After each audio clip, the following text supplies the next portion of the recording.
Hi, I'm Chanelle. A Douglas father is warning other parents to keep batteries away from children after his 4-year-old accidentally swallowed a button battery. I spoke to Ryan Taylor. My son was playing with a remote control. The battery managed to come loose in the remote, and he managed to accidentally swallow a button battery. And when obviously he swallowed it, it started going down his throat and it got stuck in his esophagus. And obviously, as we found out, when we found out he had swallowed the battery, we brought him straight up to A&E, where he was in A&E for a couple of hours. And obviously, when we had the X-ray, we found out it was stuck in his esophagus, and he was transferred to Alder Hay Hospital in Liverpool by air ambulance. Once he arrived at Alder Hay, he was urgently brought down to theatre to remove the battery. When he came out of theatre, they explained to us that the battery had severely damaged his insides by his esophagus, and it was a couple of inches of burning a hole.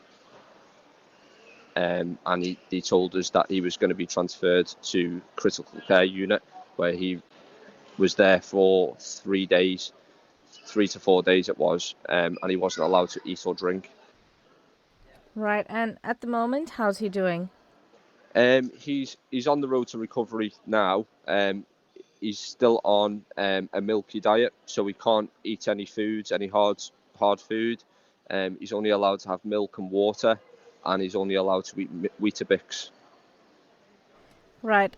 As a parent, you don't want to hear things like that from any medical professionals. What went through your mind when after the surgery, and then when they sat down and said, "Okay, this is what's happened"? I was obviously scared. I didn't know what was going to happen. They told me obviously what could happen. They told me he could have a severe bleed inside, and when obviously if he had a bleed inside where his esophagus is, there could be trouble stopping the bleeding. He could end up having to go through a blood transfusion. And it was a really, really scary moment where I wasn't too sure how it was going to end. When after the theatre, they told me, if it was left any longer, it could have been fatal. After everything that's happened, you've decided to go onto Facebook and raise more awareness and alert other parents. Yes. I want just to get it out there. If any parents go through this, please get medical help immediately. Do not leave it. We were lucky to get Caden up to A&E straight away, because we noticed that had happened literally a couple of minutes afterwards, and we got him up there ASAP. And we were just in time to get the battery out. Otherwise, things could have been a lot worse, and Caden might not have been here today. Since putting your post up, did you have any other parents contacting you?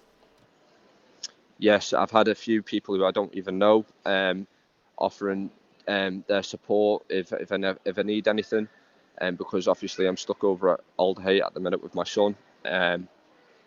They've offered to do I need anything brought over, telling me that the same's happened to them and they were lucky. They know what I'm going through, and it needs to be made aware that how serious a battery can be, with the acid in it and the alkaline, because with the acid and alkaline, when they join together, it attracts to the skin and it burns straight through the skin very, very quickly. And can I ask, do you have any tips or any advice for parents listening? Get medical help immediately. Do not leave it. Leave your house, leave whatever you're doing, and just get straight up to A&E or your nearest medical centre and get help. Is there anything else you'd like to add or say? Apart from what I added before, obviously, just if anyone's got kids, please make sure that the batteries are secure and safe away from children. And if this ever does happen to anyone's kids, please get medical help immediately. I just want parents to be aware of this. Make sure all toys, remotes are sealed. Children can't get near batteries. And if this does happen to anyone else's kids, please get medical help straight away. Do not leave it. Yes, he's not long been able to start talking to us properly. We've managed to get him out in his wheelchair. He was very, very weak on his feet. He couldn't walk properly. He was in a lot of pain, and yes, he's doing really well. Dr. Toysin Amusan, the Interim Deputy Director of Public Health, says at least 2 children a year die due to button batteries. She has this advice for parents. Button batteries are often found in small electronic devices that you have in your home, such as in key fobs, thermometers, weighing scales, and remote controls. The lithium batteries can be very deadly if swallowed. We know that at least 2 children a year have died as a result of swallowing lithium batteries in the UK. And children from 6 months to 4.5 years are those who are most at risk. If a lithium button battery gets stuck in the food pipe, that's the esophagus, of a child, energy from the battery and the saliva then cause a chemical reaction which can burn through the esophagus. If your child swallows a button battery, or you suspect that they might have, just trust your instincts and act fast if you suspect this, by taking them to the emergency department or dialing 999 for an ambulance.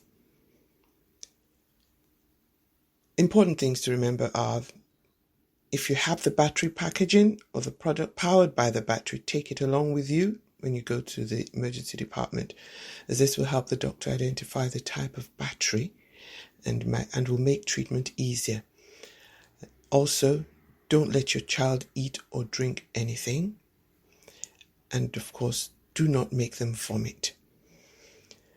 Unfortunately, it's quite difficult to tell when a button battery is stuck in a child's food pipe, as there are no specific symptoms associated with this. So the best you can do is to keep young children safe. And you do this by making sure that the battery compartment and any product is secured. Make sure you store spare button batteries in a sealed container in a high cupboard where they cannot access it.